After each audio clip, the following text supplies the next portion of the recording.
大家好，欢迎来到阿山爱分享。今天我们用粉丝来做一道好吃的家常菜——肉末粉丝包。做法简单，一起来看看吧。首先，我们准备2把龙口粉丝，用开水给它泡软。准备1小块瘦肉，半个包菜，1把韭菜、大蒜、生姜，将包菜切丝。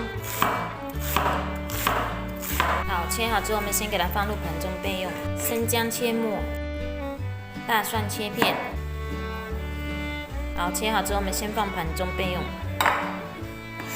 准备1把韭菜，给它切断。1小块五花瘦肉，我们给它切末。切好后放盘中备用。将粉丝给它切断，有点太长了。这个粉丝的水呢，我们不要给它倒掉了，我们给它先泡在这里面，以免等一下炒的时候呢，它会沉坨。泡在水里面呢，就不容易沉坨。锅中倒入适量的食用油，放入姜末，再下入肉末，煸炒提香味。炒至肉末变白，下入我们的包菜，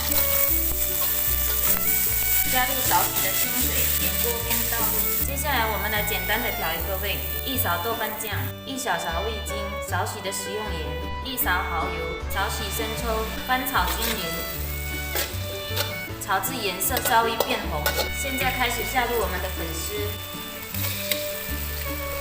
用筷子稍微给它搅动一下。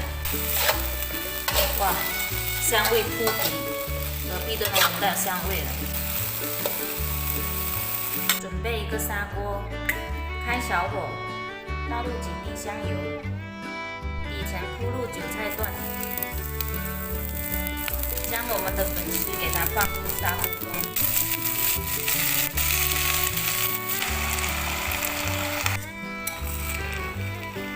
用筷子轻轻的给它晃动一下，上面再放入我们的韭菜段。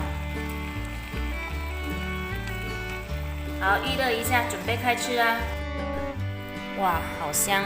粉丝这样做出来，色泽红亮，而且很有食欲。做法简单，吃一口呢都放不下筷子。喜欢这道肉末粉丝包的朋友，记得收藏转发哦。喜欢美食的朋友，记得关注阿山爱分享的频道哦。